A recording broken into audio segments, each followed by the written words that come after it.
diplomasi mendukung kemerdekaan dari Timur Tengah.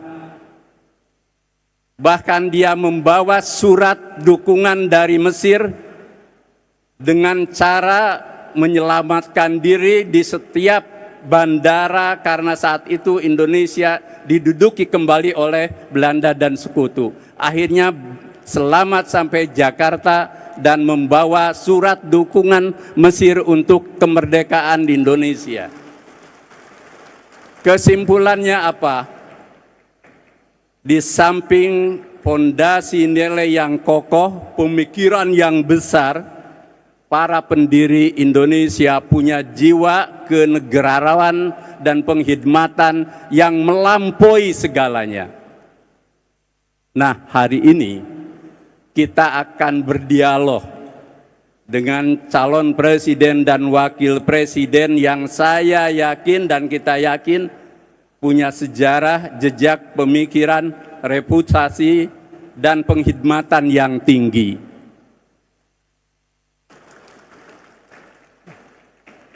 Dan kita sadar bahwa ke depan Indonesia tidak mudah. Kenapa? Fondasi yang telah diletakkan tadi dalam perjalanan 78 tahun kemerdekaan, di samping ada banyak kemajuan dalam catatan Muhammadiyah, masih ada stagnasi, kemandekan, masih ada erosi peluruhan, dan masih ada distorsi atau deviasi penyimpangan dari cita-cita, jiwa, pikiran, dan fondasi besar yang telah diletakkan oleh Indonesia, oleh para pendiri Indonesia itu. Maka semua calon presiden dan wakil presiden lewat Muhammadiyah itu kita ajak untuk mendiskusikan secara serius persoalan bangsa dan Indonesia ke depan agar mereka betul-betul fondasinya kokoh, penghormatannya luar biasa, dan jiwa kenegarawanannya teruji. Dan saya yakin dialog juga akan memberi ruang bagi kita untuk tidak asal pilih, asal memilih tanpa kesadaran literasi politik yang cerdas. Nah, soal bagaimana dialognya nanti Pak Abdul Mukti, Pak Sekum dengan cair tentu akan memimpin dialog ini. Dan kami harapkan ini Mas Anies, Gus Imin, undangan kita terbatas. Tapi yang banyak kok, yang hadir kok melampaui yang semestinya, gitu ya. Kami persilakan nanti untuk berdiskusi, berdialog dengan santai, dan kami harap juga jaga kewibawaan majelis ini. Insya Allah bahwa Allah akan melimpahkan ridho dan karunia-Nya untuk seluruh anak bangsa, termasuk yang hadir di ruangan ini. Selamat berdiskusi, Mas Anies dan Gus Imin. Semoga juga Allah memberikan kemudahan, barokah dan rahmatnya. Nasrun minallah wa fathun qarib. Wassalamualaikum warahmatullahi wabarakatuh.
Moderator kita di kesempatan pagi hari ini adalah beliau Sekretaris Umum Pimpinan Pusat Muhammadiyah. Dan pada pagi hari ini kita akan simak bersama dialog yang akan kita simak tentunya dan aspirasi apa yang akan disampaikan Muhammadiyah pada kesempatan pagi hari ini. Untuk itu kami undang Ayahanda Profesor Dr. Abdul Mukti MED selaku moderator di kesempatan pagi hari ini. Kita berikan tepuk tangan untuk moderator kita di pagi hari ini, Profesor Dr. Abdul Mukti MED.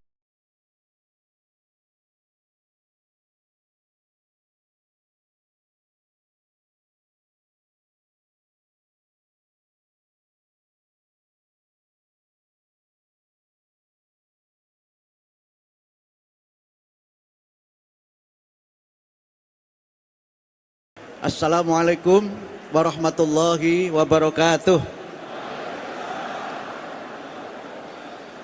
Alhamdulillah wassalatu wassalamu ala Rasulillah la haula wala quwata illa billah, amma ba'd. Yang terhormat Ketua Umum PP Muhammadiyah Profesor Dr. Kyai Haji Harun Nasir beserta seluruh jajaran PP Muhammadiyah, Ibu Ketua Umum PP Aisyah dan jajaran PP Aisyah.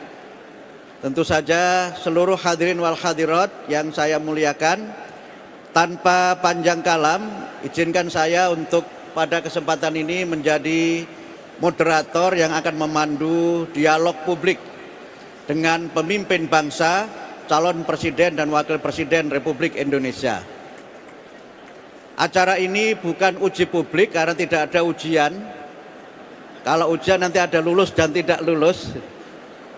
Juga bukan kampanye karena belum masanya kampanye.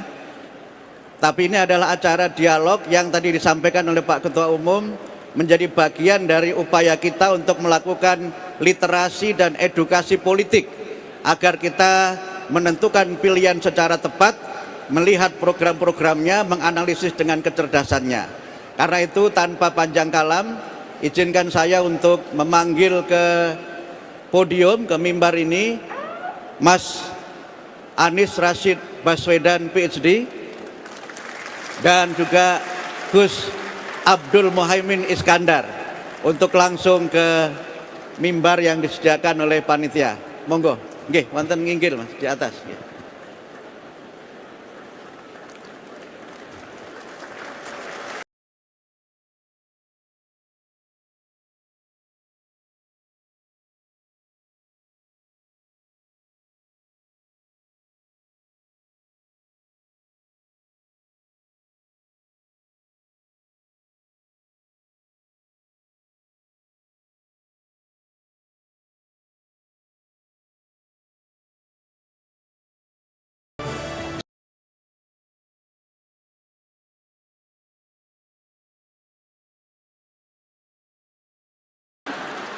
Moderator hanya boleh di sini saja. Sebelum nanti kita mulai, jangan-jangan saya yang kurang dekat. Saya persilahkan untuk pembahas kita, panelis kita untuk juga ke panggung. Yang pertama Al-Mukarram Haji Sa'ad Ibrahim, beliau Ketua PP Muhammadiyah. Kemudian yang kedua Profesor Dr. Sofyan Anif, Rektor Universitas Muhammadiyah Surakarta. Kemudian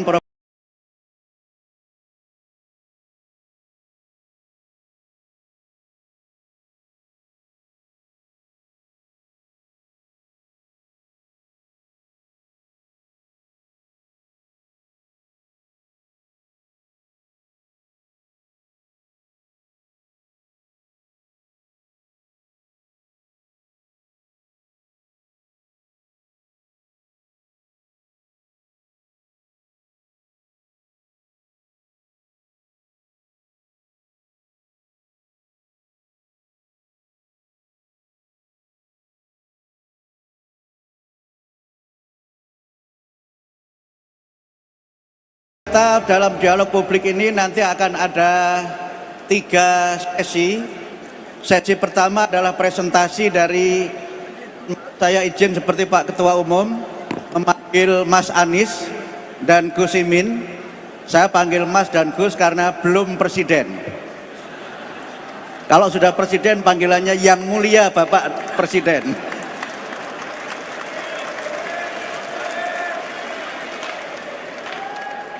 Kemudian yang kedua nanti akan ada pembahasan secara kritis dan cerdas dari panelis kita. Ada 5 orang yang nanti akan menjadi semacam pembahas utama begitu. Dan nanti akan ada pertanyaan dari floor. Tetapi karena mungkin waktunya tidak cukup luang, nah kami akan seleksi berapa yang nanti akan memberikan pertanyaan secara langsung kepada Mas Anies dan Gus Imin. Saya tidak perlu memperkenalkan beliau berdua, tapi kalau saya memperkenalkan, saya ingin menyebut Anies itu artinya lembut, santun. Rasyid itu artinya cerdas, yang karena kecerdasannya bisa memandu orang untuk senantiasa berada pada jalan yang benar.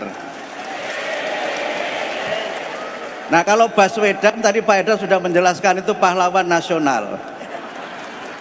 Kemudian nama aslinya adalah Abdul Muhaimin Iskandar, dipanggil Gus karena NU. Kalau Muhammadiyah dipanggilnya guys. Abdul Muhaimin itu artinya hamba Allah yang maha memelihara, menjaga, memimpin dan memandu. Nah, itulah bedanya dengan Abdul Mukti. Kalau Abdul Mukti itu hamba yang banyak memberi. Yang paling sering adalah memberi ceramah tentu saja. Saya sengaja buat acara ini agak rileks supaya forumnya tetap cair seperti pesan Pak Ketua Umum. Dan saya perkenalkan panelis kita, pembahas kita. Yang pertama Profesor Associate Profesor Dr. Kiai Haji Sa'id Ibrahim. Disebut Associate Profesor karena makomnya di atas profesor. Yang kedua tentu Profesor Dr. Sofyan Anif, ini pakar pendidikan, Rektor UMS. Kemudian Profesor Aidil Fitri Syada, dosen UMS dan juga pakar hukum, pernah menjadi ketua KJ. Kemudian Profesor Siti Zuhro, biasa dipanggil Profesor Wiwi, sudah terkenal saya kira. Dan Profesor Yuli Qadir, insya Allah namanya Profesor asli. Insya Allah tidak ada yang meragukan ijazahnya, insya Allah.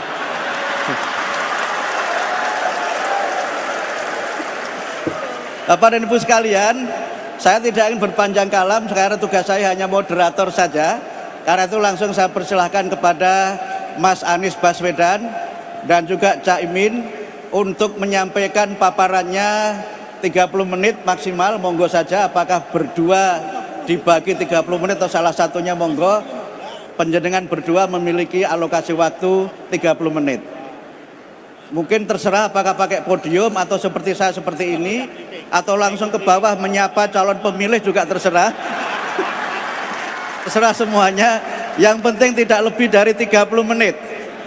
Karena itu maka Bapak sekalian, agar acara ini berlangsung dengan lancar, mari kita mulai, kita buka dengan membaca basmalah bersama-sama. Bismillahirrahmanirrahim. Selanjutnya dan Cak Imin untuk menyampaikan paparannya tentang program-program dan visi untuk Indonesia masa depan kalau beliau berdua diberikan amanah oleh rakyat untuk menjadi Presiden dan Wakil Presiden Republik Indonesia. Dipersilahkan.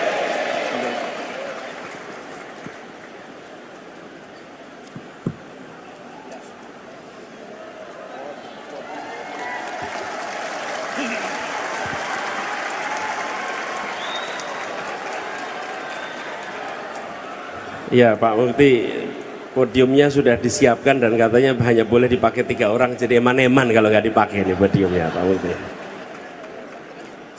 Assalamualaikum warahmatullahi wabarakatuh.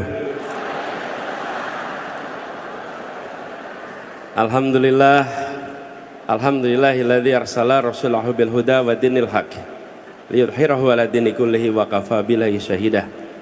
Asyhadu an la ilaha illallah wa asyhadu anna Muhammadan abduhu wa rasuluh.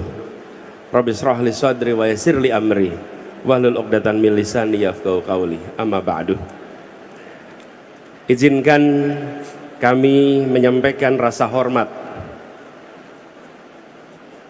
Yang pertama yang kami hormati Ketua Umum PP Muhammadiyah Bapak Haidar Nasir dan Ibu Nurjanah yang saya hormati.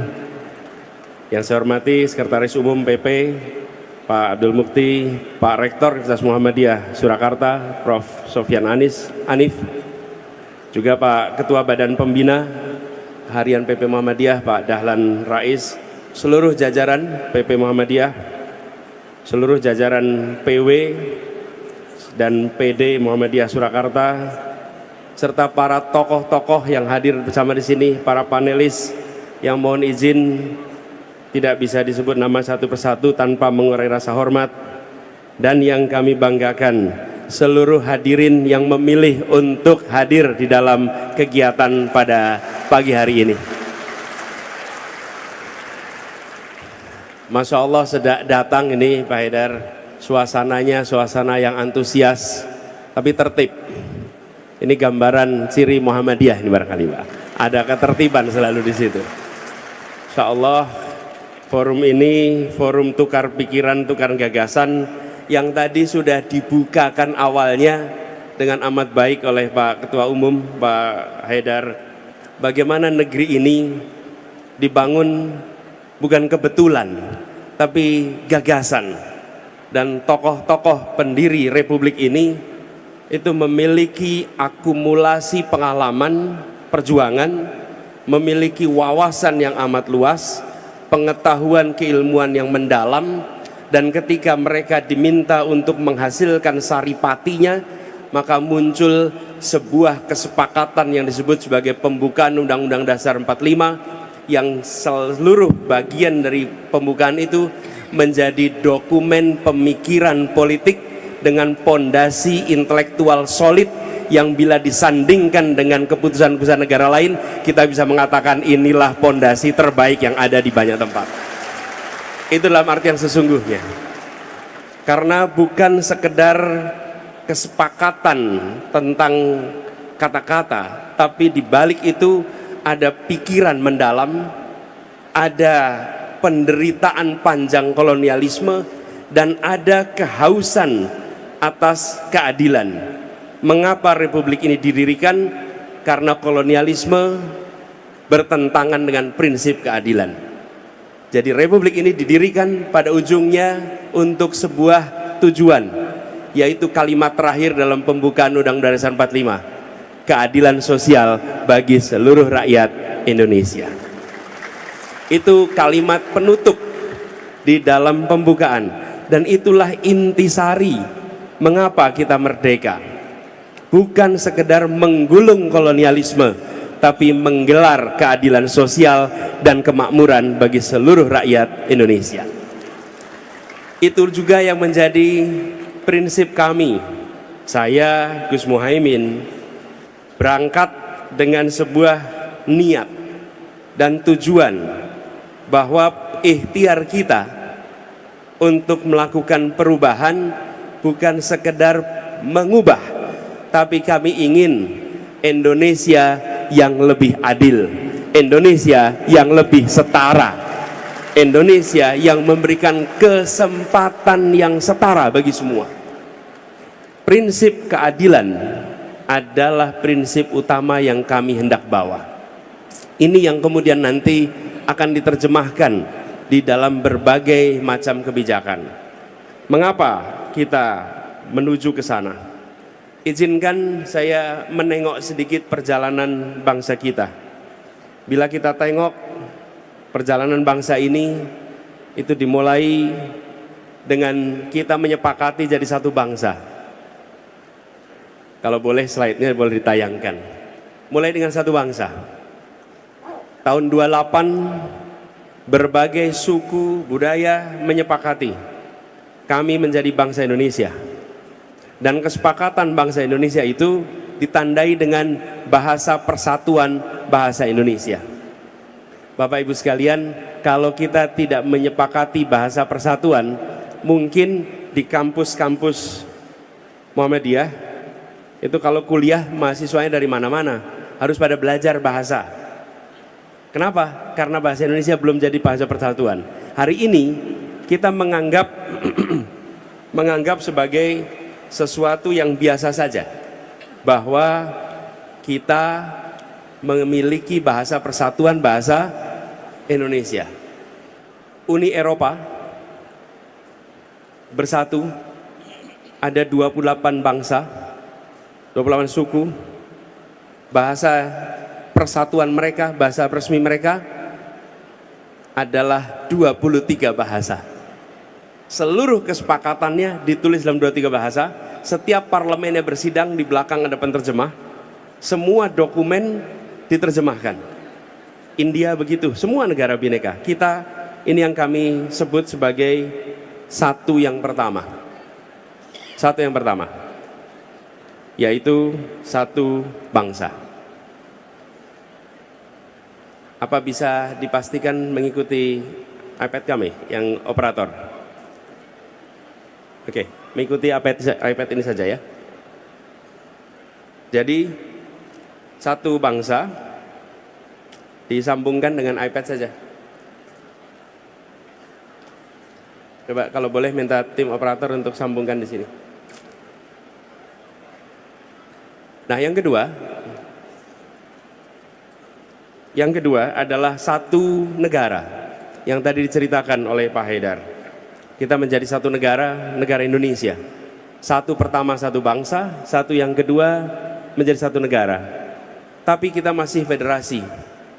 Berikutnya, satu yang ketiga kita menjadi satu negara kesatuan ketika ada mosi integral Natsir. Menjadi satu kesatuan. Jadi kalau hari ini ada yang mengatakan NKRI harga mati, itu K-nya itu baru terjadi tahun 50. Sebelum itu belum ada K, adanya negara Indonesia, dan disebut Indonesia itu wilayahnya cuma Jogja, yang lainnya adalah Indonesia Serikat. Bung Karno mengatakan pada 17 Agustus 1950 ini adalah proklamasi Indonesia yang kedua ketika kita memproklamasikan menjadi negara kesatuan. Lalu kita belum satu air, karena baru tanah saja ini. Airnya bukan Indonesia. Laut Jawa, laut internasional. Selat Sulawesi, selat internasional. Berbagai perairan bukan wilayah Indonesia. Lalu deklarasi Juanda. Nah, Juanda ini tokoh Muhammadiyah. Juanda adalah seorang guru Muhammadiyah yang mengajar di Jakarta. Bahkan ceritanya cukup legendaris ini. Diminta jadi guru di Teknische Hogeschool dengan gaji 275 golden, dan dia memilih untuk tetap menjadi direktur sekolah SMP di Muhammadiyah di Jakarta. Ini seorang pejuang yang punya sejarah panjang. Dia mengatakan deklarasi Juanda tahun 57 diperjuangkan sampai 82 baru kita satu tanah air. Nah, PR yang berikutnya, kita ingin, ini menjadi visi kita, sudah satu bangsa, satu negara, satu tanah air, satu negara kesatuan, satu yang kelima, kita harus menjadi sebuah satu kemakmuran di seluruh wilayah Indonesia. PR kita di situ, bagaimana seluruh wilayah ini memiliki kesetaraan kemakmuran, kesetaraan kesempatan. Karena bila terjadi ketimpangan terus-menerus, maka resikonya adalah menjaga persatuan itu akan sangat sulit sekali. Sebagai contoh, saya berikan ilustrasi Bapak Ibu sekalian, betapa ketimpangan itu nyata. Pembangunan itu tentang manusia, bukan tentang infrastruktur, bukan tentang bangunan, tapi manusianya. Indeks pembangunan manusia Jawa Sumatera, perhatikan tahun 2013 69 skornya untuk Jawa dan Sumatera. Coba perhatikan Kalimantan, Bali, Nusa Tenggara, Sulawesi, Maluku, paling kanan bawah, angka 69 tahun 22. Artinya apa? Ketinggalannya satu dekade. Bukan soal selisihnya itu 4 poin, 5 poin. Mengejar 5 poin itu satu dekade Bapak Ibu sekalian. Jadi ini ketimpangan bila tidak dikoreksi, ini belum masukkan pertumbuhan ekonomi. Nanti bisa tunjukkan pertumbuhan ekonomi, lapangan pekerjaan, investasi, dan indikator-indikator lainnya. Masukkan satu aja, ketimpangan luar biasa. Bapak Ibu sekalian pasti pernah ingat balkanisasi tahun 90-an, Yugoslavia tercerai-berai. Kita ingatnya etnik konflik itu di ujung. Sebelumnya apa? Disparitas ekonomi yang terus menerus. Makedonia yang maju, Serbia yang maju, tapi Bosnia, Herzegovina dan tempat-tempat yang lain, Slovakia yang itu mengalami penurunan yang luar biasa. Ketimpangan itu terus menerus. Dibiarkan, itu sama seperti mengeringkan hutan, seperti mengeringkan rumput. Cukup ada satu puntung rokok jatuh, maka rumput itu terbakar, maka hutan itu terbakar. PR kita hari ini, jangan pernah kita mengeringkan rumput Indonesia, jangan pernah kita mengeringkan hutan Indonesia dengan membiarkan ketimpangan itu terus menerus. Apalagi kalau dimasukkan ketimpangan kota desa, ketimpangan kota kecil, kota besar, ketimpangan itu luar biasa. Inilah PR terbesar kita. Karena itu kita ingin menjaga Indonesia utuh, Indonesia tetap satu, dan bangsa ini utuh. Caranya apa? Bukan dengan menekan dan memberikan rasa takut. Kita pernah punya periode di mana ada stabilitas, ada persatuan. Kenapa? Karena ada yang pegang senjata dan mengawasi semuanya. Maka diam dan bersatu. Persatuan yang sesungguhnya itu ditopang dengan hadirnya rasa keadilan. Di situ maka muncul persatuan. Itulah sebabnya kita mengusahakan ke arah sana, kesetaraan dalam semua aspek. Dan ketika kita berbicara kesetaraan semua aspek, maka kita ingin melakukan perubahan yang mendasar. Yang pertama, Bapak Ibu sekalian yang kami hormati, kami melihat perlunya untuk kita mengubah kebijakan-kebijakan dengan memasukkan unsur keadilan. Kenapa ini menjadi mendasar? Sebagai contoh, bidang pendidikan. Nanti akan kita bahas bersama. Apakah kebijakan untuk penerimaan siswa baru sudah mencerminkan rasa keadilan? Bila bentuk jumlah bangku sekolah seperti piramida, SD bangkunya banyak kelas 1, SMP sedikit, SMA kelas 1 sedikit, maka itu artinya kita belum berniat untuk menyekolahkan setiap anak Indonesia. Karena anak-anak kita masuk SD, belum tentu nanti lulus SD punya bangku SMP. Begitu juga dengan SMA. Ini contoh. Begitu kita masukkan kebijakan tentang pembangunan di bidang kesehatan misalnya, apakah sudah ada kesetaraan akses pada fasilitas kesehatan di seluruh wilayah Indonesia? Untuk promotif, untuk kuratif, untuk preventif. Ini semua, begitu pertanyaan tentang keadilan dimasukkan setiap sektor, maka masing-masing sektor itu akan melakukan perubahan. Begitu juga dengan aspek pembangunan ekonomi. Pembangunan ekonomi kita banyak sekali berorientasi kepada pertumbuhan, bukan pada pemerataan. Dan ketika bukan pada pemerataan, maka kita merasakan ekonominya tumbuh, artinya kuenya membesar, tapi potongannya tidak merata. Kita ingin melakukan perubahan. Ya, kuenya membesar, tapi potongan kuenya harus rata dirasakan oleh semua. Dan itu artinya pertumbuhan dan pemerataan. Inilah yang kita ingin kerjakan bersama-sama. Jadi pendekatannya berubah. Dari pertumbuhan semata-mata menjadi pemerataan dan keberlanjutan. Begitu juga dengan sektor. Jangan sampai kita hanya fokus pada 1-2 sektor. Kita menginginkan sektor dan teritorial, sektor dan kawasan. Kenapa? Kebutuhan pembangunan di Sumatera beda dengan di Kalimantan, beda dengan di Sulawesi, beda dengan di Nusa Tenggara, beda dengan di Papua. Jangan sampai kebijakan dari Jakarta tidak memasukkan kebutuhan per kawasan, tapi kebijakan yang sama untuk seluruh wilayah. Ini Pak Moderator dan para panelis yang kami hormati, akan tampak dalam visi misi. Di antara kami bertiga sebagai pasangan calon, hanya visi misi kami yang membelah menjadi 2, per sektor dan kawasan. Apa agenda untuk Sumatera? Apa agenda untuk Kalimantan? Apa agenda untuk Jawa? Apa agenda untuk Nusa Tenggara? Apa agenda untuk Papua? Sehingga tiap daerah memiliki prioritasasi pembangunan yang disesuaikan dengan kebutuhan daerahnya.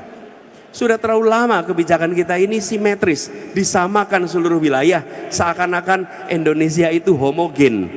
Indonesia itu kebutuhannya bervariasi. Masukkan unsur bineka di dalam ikanya kebijakan kita.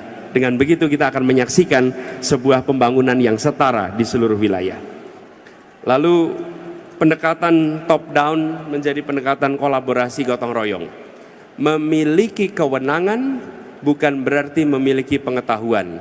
Memiliki kewenangan bukan berarti memonopoli peran. Sebagai ilustrasi, di tahun 50-an, 60-an, 70-an, peran negara itu sangat besar. Mengapa? Karena pelaku non-negara belum besar, masih kecil. Karena itu kita mengandalkan peran negara. Di bidang pendidikan saja, semuanya peran negara. Tapi sekarang, non-negara itu makin hari makin besar. Lihat saja kampus Muhammadiyah sekarang ini. Dari Perserikatan Muhammadiyah saja. Ini kalau saya lihat datanya nih, kontribusi Muhammadiyah ini, coba lihat, 112 rumah sakit, 5.300 sekolah, 172 perguruan tinggi, 440 pesantren, ada 1.200, ini apa? Ini civil society. Kalau negara hanya membayangkan kemajuan itu lewat tangan negara, salah. Kemajuan adalah kolaborasi antara kekuatan negara dan unsur-unsur civil society. Kolaborasi. Jadi beri kesempatan yang sama. Kebijakan kita tentang pendidikan dibedakan antara negeri dan swasta. Semuanya mengajak anak-anak kita, semua mendidik anak-anak kita, semuanya adalah dari keluarga-keluarga Indonesia. Sudah saatnya disetarakan kebijakan kita, disetarakan fasilitasnya. Nanti sekolah umum dan madrasah, sekolah agama, lagi ada bedanya. Bapak Ibu sekalian, sudah cukup di sini. Kami mulai kemarin di Jakarta. Di Jakarta itu penerimaan siswa baru digabung antara sekolah negeri dan sekolah swasta. Menerimanya bersama-sama dalam satu sistem penerimaan siswa baru. Kenapa? Kami ingin kirim pesan kepada semua. Ini adalah sekolah milik negeri Indonesia. Bahkan sebagian sekolah-sekolah itu sudah ada sebelum Indonesia merasakan kemerdekaan. Kenapa kita jadi diskriminatif? Nah, kita ingin kolaborasi. Dulu memang iya negara yang mengambil posisi besar. Kenapa? Karena civil society belum kuat. Hari ini tidak. Hari ini begitu besar. Ini contohnya amal usaha Perserikatan Muhammadiyah. Amal usaha Perserikatan ini luar biasa. Bagaimana kebijakan kita tentang rumah sakit antara swasta dan negeri? Coba lihat, sudah saatnya disetarakan kebijakan-kebijakan itu semua. Jadi Bapak sekalian yang kami hormati, prinsip ini yang kemudian diturunkan di semua kebijakan yang insya Allah akan dibuat. Lalu yang tidak kalah penting, kami merasa perlu untuk mengembalikan kegiatan demokrasi kita untuk bisa kembali. Indonesia hari ini mengalami kemunduran di dalam kegiatan kenegaraan dan demokrasi.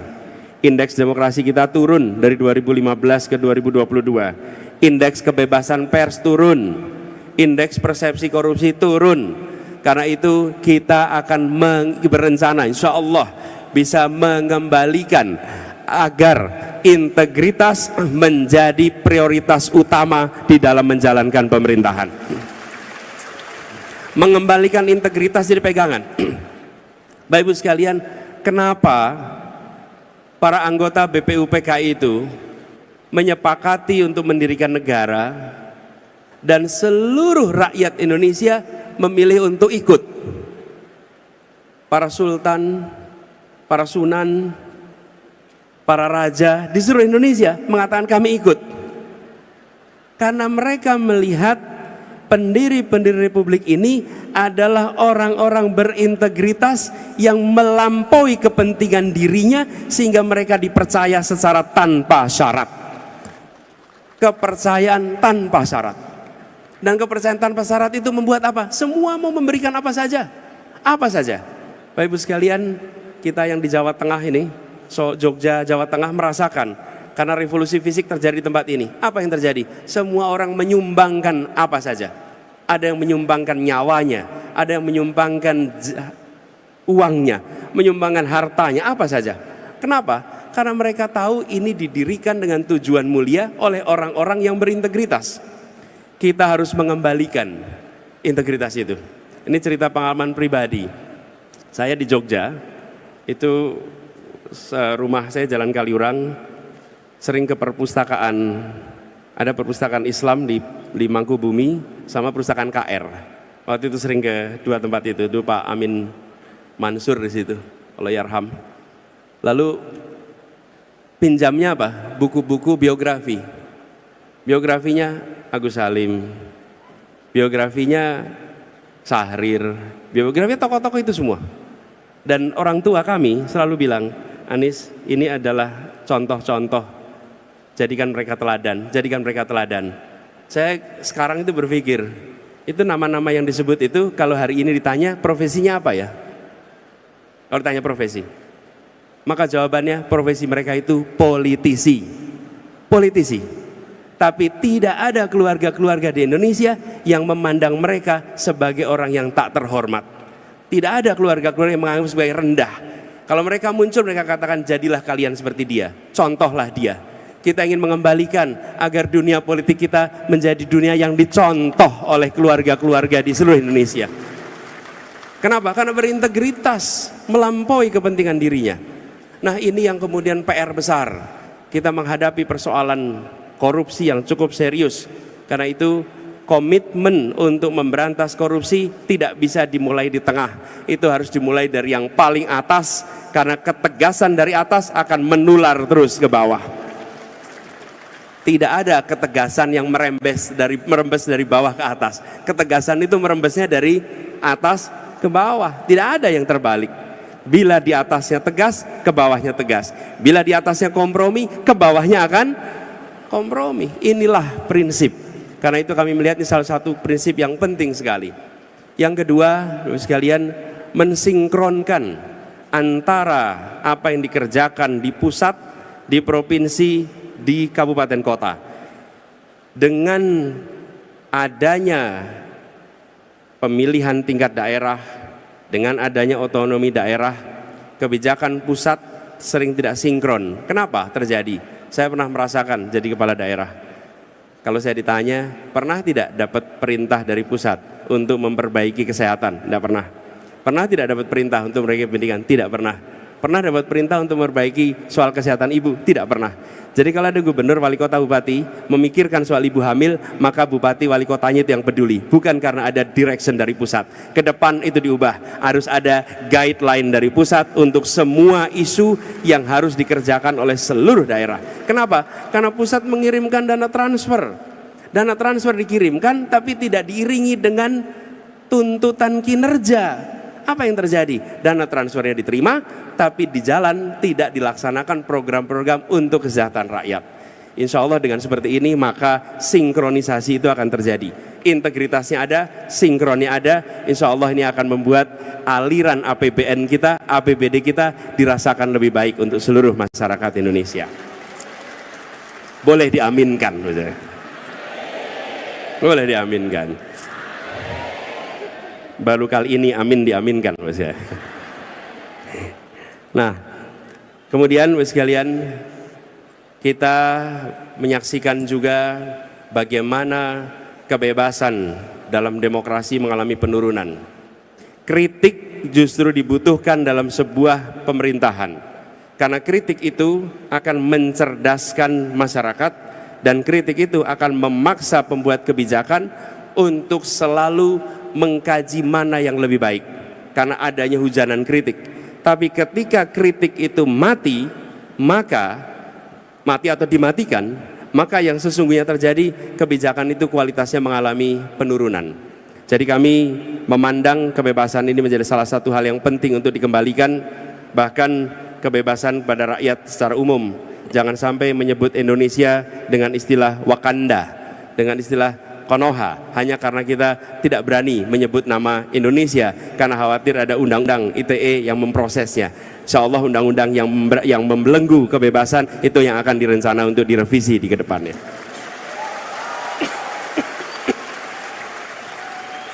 Bapak sekalian yang kami hormati, kami melihat juga pentingnya untuk bisa mengembalikan kewibawaan bernegara dengan menjunjung tinggi prinsip-prinsip etika politik, etika bernegara yang kita saksikan akhir-akhir ini mengalami erosi.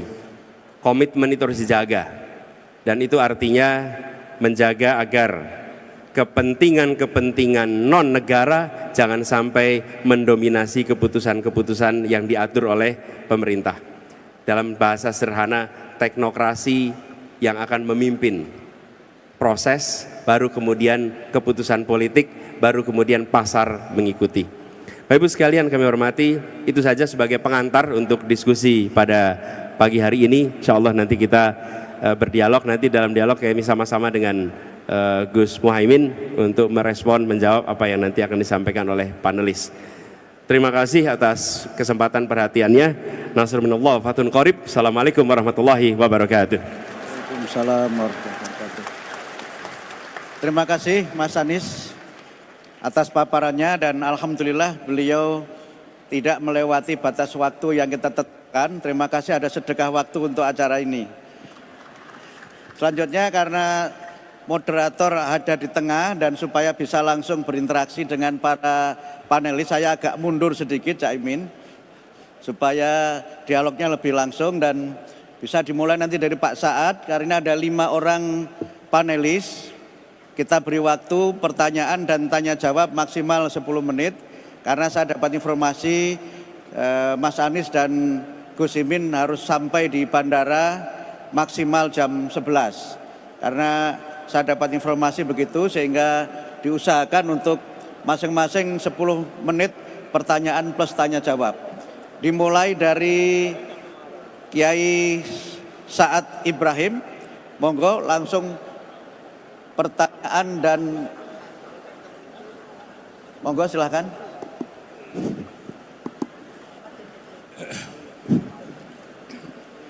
Bismillahirrahmanirrahim. Assalamualaikum warahmatullahi wabarakatuh. Mas Anies dan Gus Muhaimin.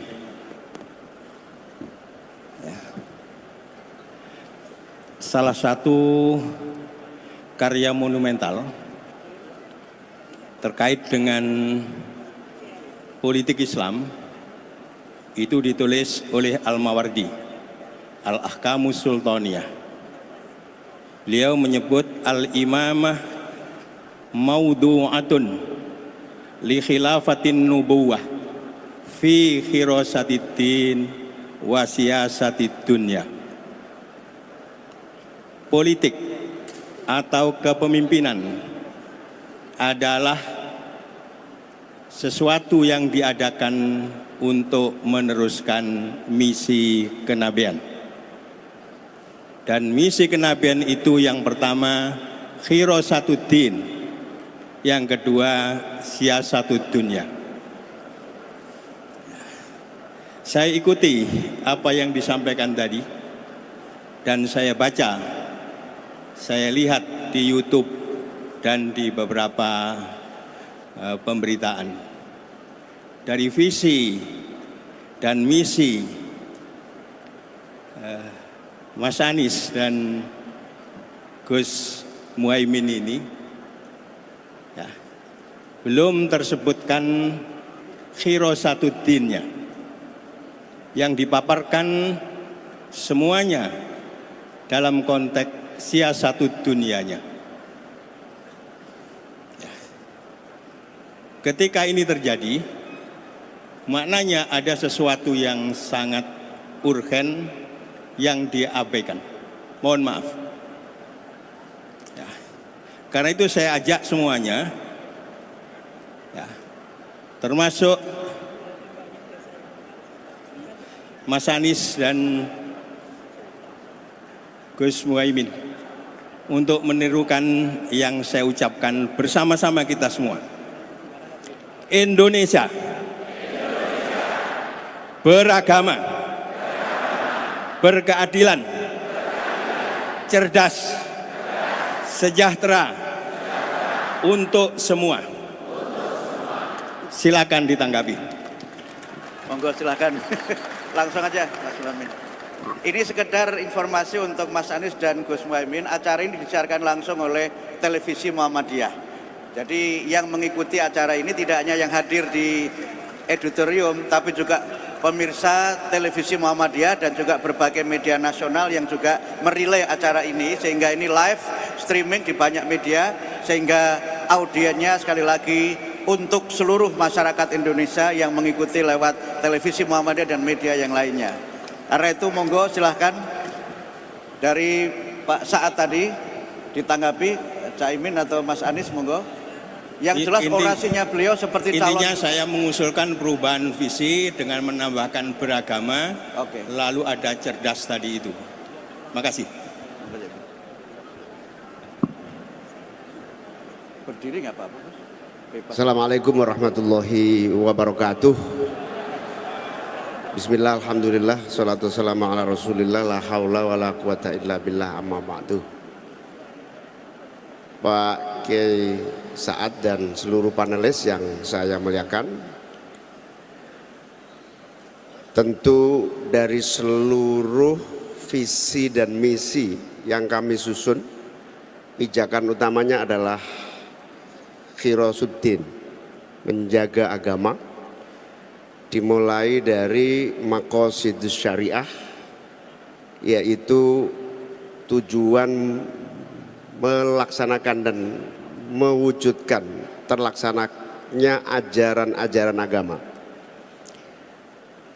Misalnya prinsip pokok misalnya hifdzuddin, menjaga agama dan keyakinan. Seperti halnya begitu kita istiqomah dan konsisten melaksanakan Pancasila dan seluruh konstitusi, terutama Undang-Undang Dasar 1945 yang berporos pada pembukaan Undang-Undang Dasar 45, maka otomatis dengan sendirinya pemerintah yang konsisten melaksanakan konstitusi dan fondasi negara adalah pemerintah yang memberikan keleluasaan sekaligus ruang seluas-luasnya bagi agama untuk tumbuh dan berkembang dan mengekspresikan keagamaannya dengan sangat terbuka dan bebas.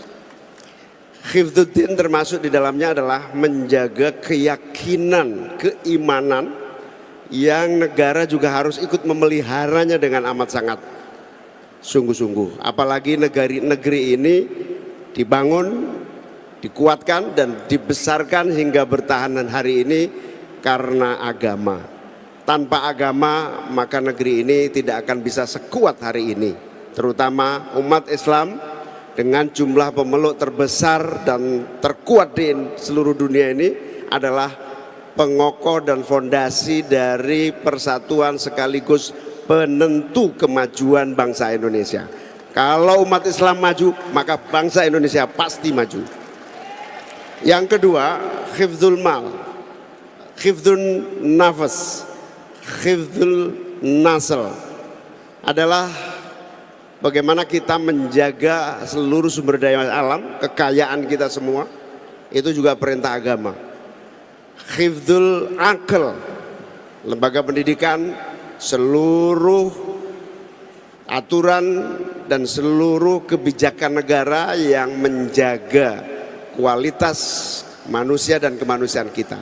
Apalagi dari seluruh kewajiban negara yang paling pokok adalah mencerdaskan kehidupan bangsa. Dari situlah termasuk perintah agama yang pokok. Dengan spirit keagamaan seluruh maqasidus syariah itu, otomatis kami berdua di dalam visi dan misi, terutama secara eksplisit maupun implisit, semuanya kita niatkan dalam konteks ibadah untuk mengembangkan warisan agama Islam yang kuat dan kokoh di bumi Nusantara kita tercinta. Yang kedua, bahwa sebenarnya pemerintah atau negara ini tidak akan mampu menjaga dan mengatasi persoalan yang dihadapi bangsanya. Apalagi hari ini, waktu tinggal 3 menit. Hari ini masalah pokoknya sangat nyata di depan mata kita. Problem baru muncul di tengah masyarakat. Hari ini selain penyakit mah, flu, sakit kepala, ada yang namanya gangguan mental merata di seluruh bangsa kita. Ini akibat tekanan ekonomi, suasana sosial, budaya yang terus mengalami perubahan cepat tanpa diantisipasi dengan baik.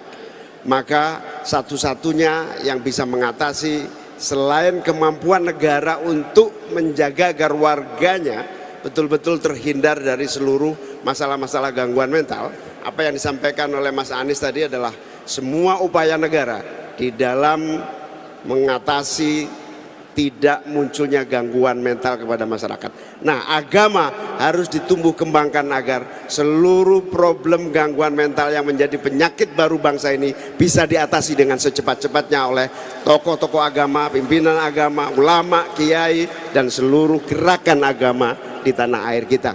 Dengan visi itu saya yakin dan optimis, insya Allah apa yang disebut Izzul Islam wal Muslimin baldatun thayyibatun wa rabbun ghafur bukan sekedar slogan, tetapi betul-betul agama menjadi berperan secara langsung, secara transformatif maupun pembentukan mental dan karakter bangsa. Demikian tanggapan dari kami. Terima kasih. Assalamualaikum warahmatullahi wabarakatuh. Terima kasih Cak Imin. Mas Anies mau menambahkan? Cukup? Baik, jadi dari tanggapan Cak Imin menunjukkan bahwa Cak Imin ini memang betul-betul santri. Kesantriannya tidak diragukan, insya Allah. Terima kasih. Berikutnya Prof. Sofyan Hanif, monggo. Sama waktunya juga 10 menit pertanyaan dan juga tanggapan. Terima kasih. Assalamualaikum warahmatullahi wabarakatuh. Mas Anies dan Gus Iming yang saya hormati, saya sudah membaca visi misi calon presiden Mas Anies dan Pak Imin. Dan mungkin sudah 3/4 khatam gitu ya, sudah khatam ya, terutama di bidang pendidikan.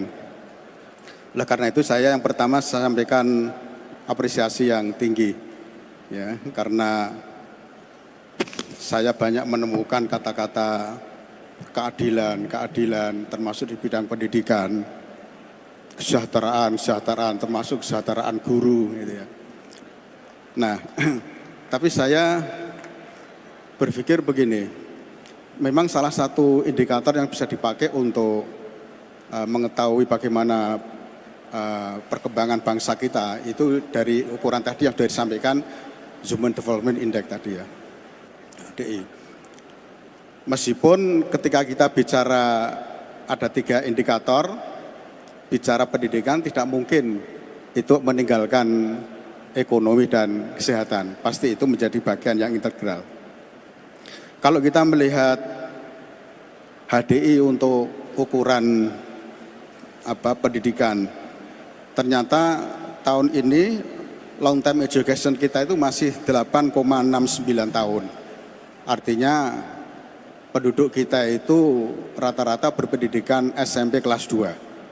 Ya, kelas 2, belum sampai lulus. Nah, kemudian di sisi lain visi bangsa kita harapannya harapan lama pendidikan itu 13,10 tahun, artinya sudah kuliah D1. Jadi tampaknya ini ada kesenjangan yang cukup tinggi antara kenyataan dengan harapan. Maka tentu ya, sementara kalau kita melihat APK ya, untuk perguruan tinggi itu hanya sekitar 31% ya.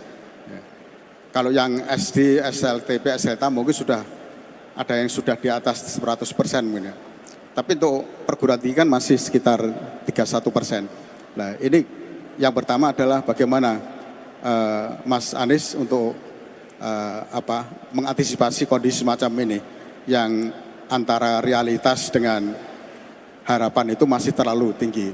Kemudian yang kedua, Yang kedua, saya bicara khusus terkait dengan kebijakan pemerintah terkait dengan P3K. Ya. Guru P3K atau mungkin juga pegawai yang lain. Kalau kita bicara bangsa kita kalau mau maju, tentu faktor yang paling utama adalah SDM. Kalau kita bicara SDM, tentu pilarnya adalah pendidikan. Ya. Sementara sekarang ini kita lihat dengan kebijakan-kebijakan yang baru, P3K, itu yang punya korban paling banyak itu mungkin Muhammadiyah dan NU ini, karena sekolahnya paling banyak. Ya. Tadi disampaikan Muhammadiyah lebih dari 2.000 sekolah, mulai dari TK sampai perguruan tinggi. Perguruan tinggi aja Muhammadiyah punya 170. Pemerintah itu hanya sekitar 117 yang negeri-negeri itu. Ya. Apalagi di tingkat pendidikan dasar dan menengah. Nah, dengan P3K itu banyak guru Muhammadiyah dan mungkin juga teman-teman di sekolah madrasah NU juga diambil. Padahal yang diambil itu adalah guru-guru yang di Muhammadiyah menjadi guru yang telah.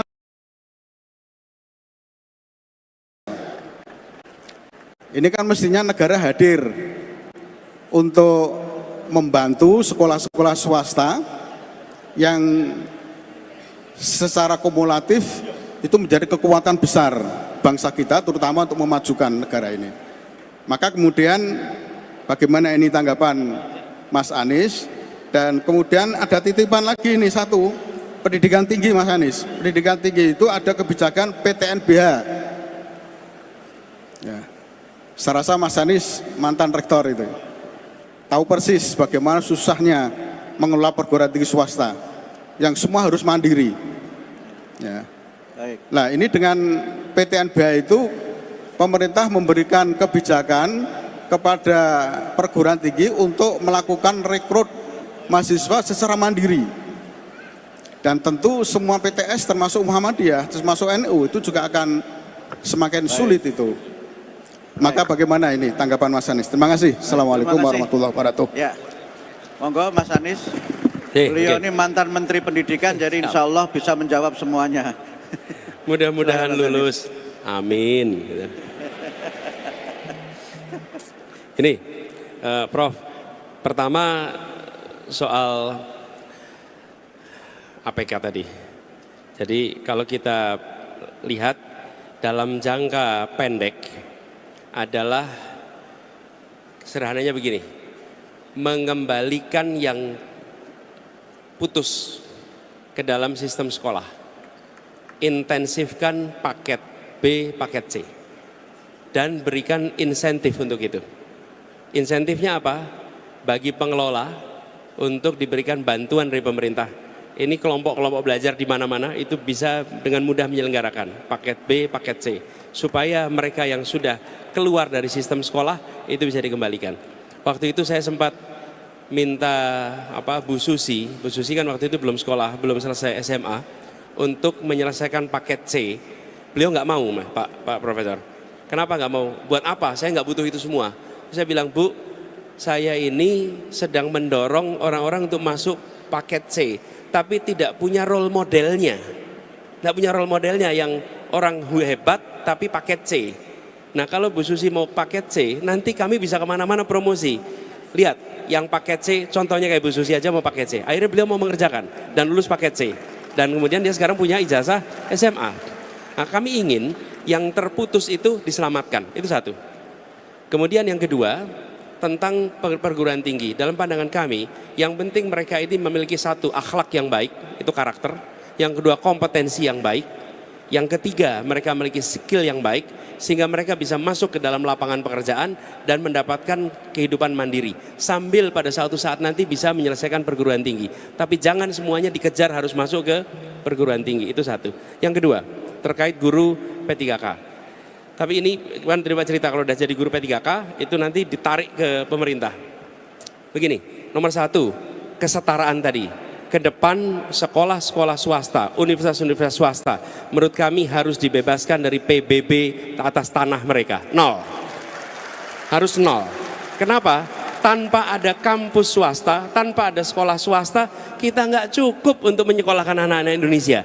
Cara negara membayar balik adalah PBB untuk sekolah, kampus, semua yang sifatnya sosial, termasuk rumah sakit yang sifatnya sosial, itu nol PBB-nya. Yang kedua, semua yang diangkat menjadi pegawai pemerintah dengan perjanjian kerja P3K ini, mereka dibiarkan untuk tetap mengajar di swasta karena mereka adalah guru-guru yang mengajar anak Indonesia.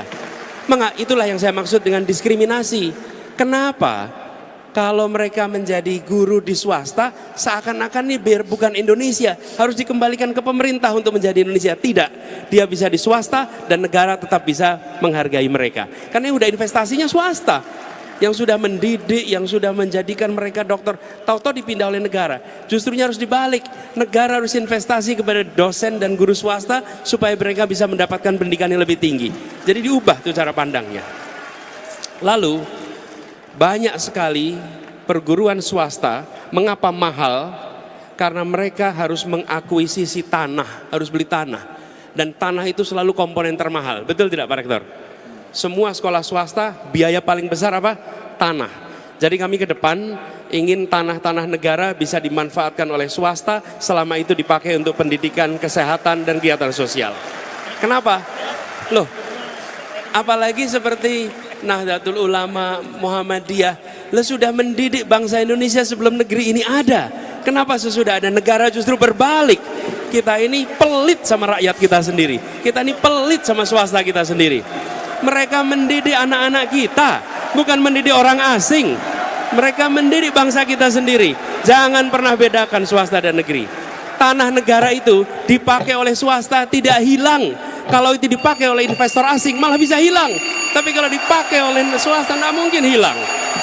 Jadi bayangkan kalau sekolah pendidikan kelas seluruh Indonesia tidak terbebani oleh belanja tanah di awal, maka SPP-nya akan murah, biaya sekolahnya akan murah. Itu dirasakan oleh seluruh keluarga-keluarga kita di Indonesia.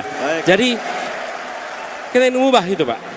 Sehingga negara itu hadir bukan hanya dengan bantuan secara fiskal, tapi negara hadir mengurangi biaya-biaya yang harus dikeluarkan oleh perguruan swasta, TK, SD, SMP, SMA sampai kuliah, sehingga mereka bisa mengurangi beban untuk keluarga-keluarga kita di Indonesia. Terima kasih. Terima kasih Mas Anies.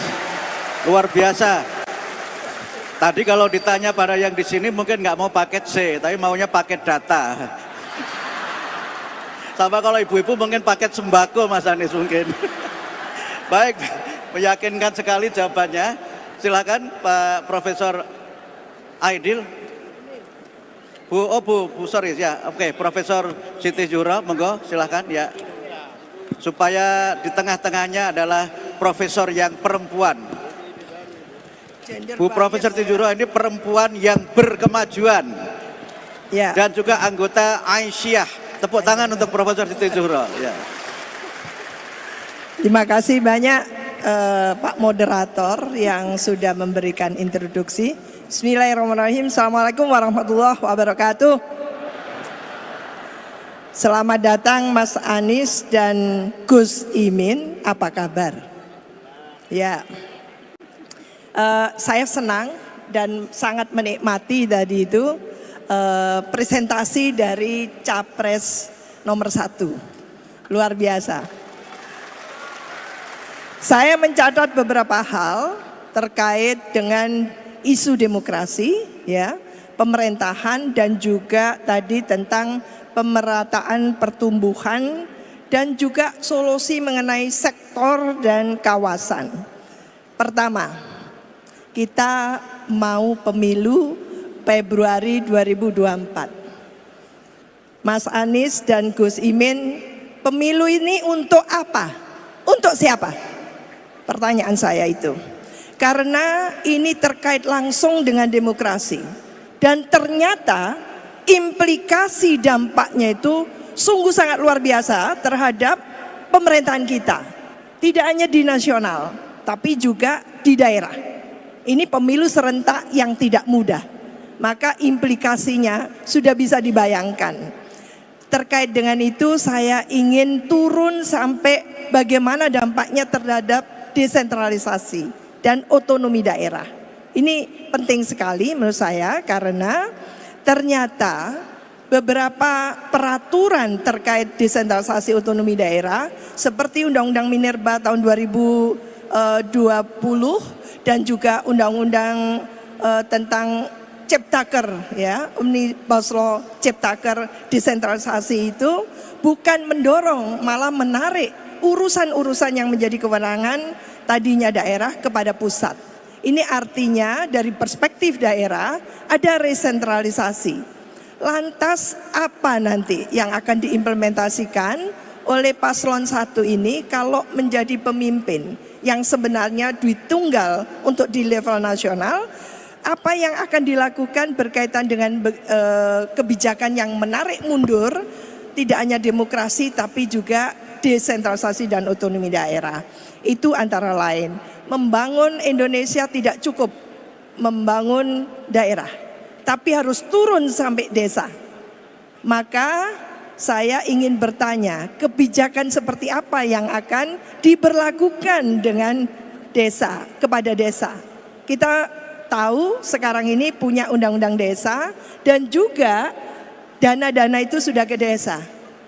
Tapi apa yang disampaikan oleh Kemendes patut kita catat, dari jumlah 75.000 desa yang mandiri secara indeks mandirinya itu baru di tataran kecil sekali, tidak sampai 5%. Lah, ini tentunya menjadi pekerjaan rumah bagi pasangan Amin gitu ya. Apa yang akan dilakukan dengan itu? Termasuk bagaimana membangun daerah perbatasan. Ini penting ya, karena daerah perbatasan itu candra di muka kita. Dan kita tahu dengan semua keterbatasan di daerah perbatasan itu, di sana yang namanya tentu gitu ya, pembangunan yang belum maju itu masih sangat mendominasi. Lah ini yang tentunya juga penting direspon, karena tadi itu saya senang ada kebijakan sektor dan kawasan. Dan wabil khusus sebelum saya selesai tentang perempuan. Di depan kita perempuan duduknya lebih banyak daripada laki-laki. Maka kebijakan tentang tentu peluang perempuan ke depan di ranah publik gitu ya. Sehingga baik di legislatif, yudikatif, eksekutif ya, di ranah politik gitu, perempuan tidak lagi didiskriminasi. Apa kebijakan yang penting itu? Terima kasih. Wassalamualaikum warahmatullahi wabarakatuh. Waalaikumsalam warahmatullahi wabarakatuh. Monggo, Mas. Makasih Prof. Wiwi. Tanyanya sama jawabnya durasinya sama. Tanyanya banyak betul Prof. Wiwi. Nanti kita bagi-bagi. Nomor 1, pemilu untuk siapa? Begini, kita bangsa ini menjalani sebuah perjalanan. Tujuannya meraih Indonesia yang adil makmur. Setiap 5 tahun sekali kita berhenti, menengok ke belakang, menengok ke depan. Apakah kita masih bergerak di arah yang sama? Pemilu adalah menentukan arah. Apakah Indonesia akan terus bergerak ke arah yang sesuai tujuan awal bernegara atau tidak? Jadi tujuannya adalah jeda tiap 5 tahun. Seperti kalau kita camping itu, pengembaraan di hutan, maka setiap 2 jam sekali berhenti, lihat titik azimut. Masih selurus nggak kita dengan tujuan? Inilah tujuan kalau menurut kami, supaya seluruh bangsa ini bisa nantinya merasakan keadilan dan kemakmuran sebagaimana yang dirasakan itu lewat kebijakan. Nomor 1. Yang kedua soal resentralisasi. Saya setuju Prof. Wiwi. Ketika daerah tidak melaksanakan yang seharusnya, solusinya adalah dengan diberikan ukuran-ukuran penilaian insentif disinsentif. Bukan masalahnya diambil alih oleh pusat. Begitu masalah diambil oleh pusat, masalahnya bukan selesai, tambah masalah baru lagi. Karena pusat tidak akan mungkin bisa menghandle urusan yang ada di seluruh wilayah Indonesia. Itulah tujuan otonomi daerah. Jadi kami melihat tadi, coba lihat, kenapa urusan stunting yang bermasalah nggak ditarik ke pusat? Kenapa urusan pendidikan yang bermasalah nggak ditarik ke pusat? Tapi yang ditarik ke pusat apa? Tambang ditarik ke pusat. Kemudian semua urusan-urusan yang punya manfaat tarik itu ke pusat. Dan daerah malah kehilangan pajak dari situ. Jadi sesungguhnya menurut kami tetap pertahankan desentralisasi, pertahankan otonomi daerah, tapi dari pusat diberikan petunjuk guideline ukuran yang harus dikerjakan apa, ukurannya apa, bila gagal disinsentifnya apa, bila berhasil insentifnya apa, lalu dilakukan penilaian secara terbuka sehingga otonominya dihormati tapi kinerjanya dinilai. Hari ini kinerja nggak pernah dinilai Bapak Ibu sekalian. Saya sebagai gubernur nggak dikasih catatan kesehatan apa, pendidikan apa, investasi apa, nggak dapat penilaian itu.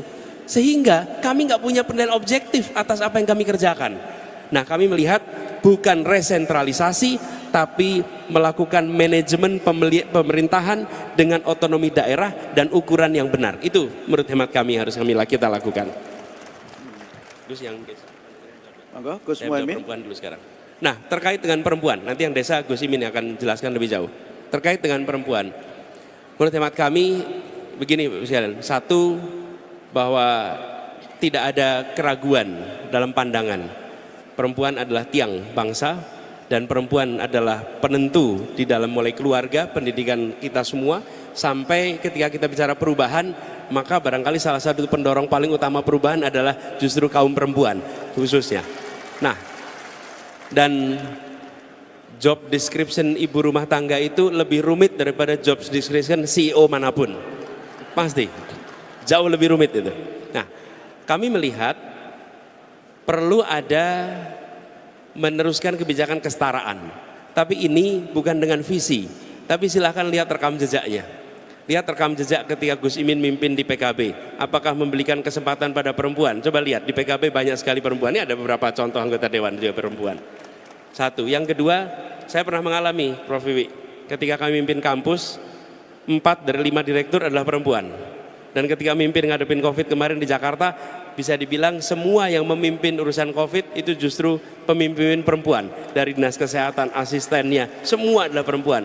Kami artinya apa? Mau melihat apa yang dikerjakan besok terkait dengan posisi bagi perempuan, lihatlah apa yang sudah dikerjakan di masa lalu tentang posisi bagi perempuan. Karena itu menjadi prediktor untuk itu. Soal desa, mohon Mas Gus Imin untuk komentar. Izin Pak Moderator, Monggo, silakan. ada yang tertinggal berkaitan dengan yang dijelaskan Mas Anies tentang IKN.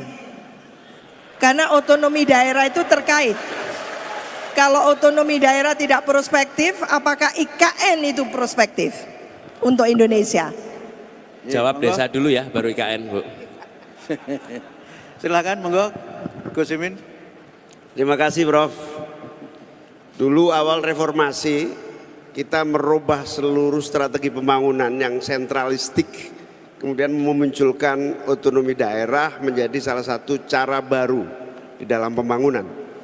Nah, bahkan kita membentuk Kementerian Otonomi Daerah.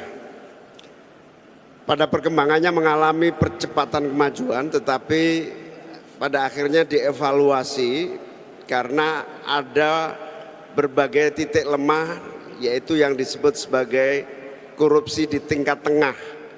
Waktu itu isu yang muncul, kantor bupati kadang-kadang lebih mewah daripada kantor-kantor lainnya gara-gara anggaran itu.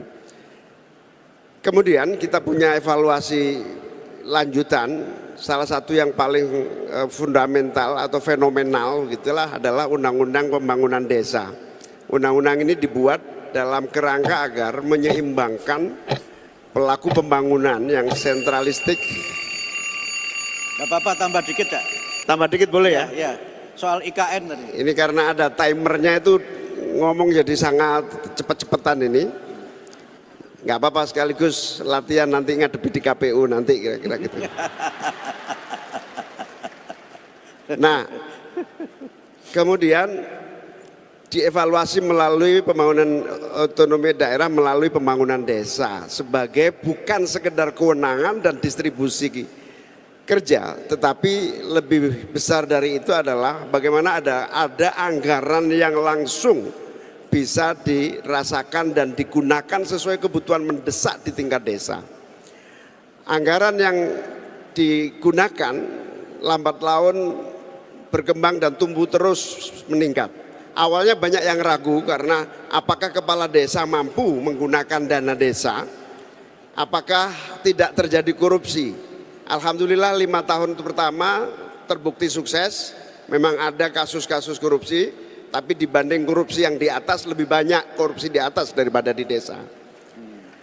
Ibarat hujan, kira-kira begini, anggaran turun dari langit, kalau lewat genteng, kemudian lewat talang-talang sampai ke tanah tinggal 30%, kira-kira begitu. Terserap genteng, terserap talang. Tapi dengan anggaran desa ini diharapkan hujan itu langsung ke tanah dan digunakan sebanyak-banyaknya untuk kemakmuran rakyat. Masalahnya adalah aparatur kepala desa harus betul-betul dipersiapkan. Saya kira salah satu tugas kita semua, termasuk Universitas Muhammadiyah, harus memperbanyak dan memproduk kepala-kepala desa lulusan Universitas Muhammadiyah yang bisa menjadi pelaku pembangunan yang menjadi contoh, sehingga hujan dari langit tidak menjadi contoh selama ini, nyerap di mana-mana sampai di bawah. Programnya tidak sesuai dengan apa yang terjadi di bawah.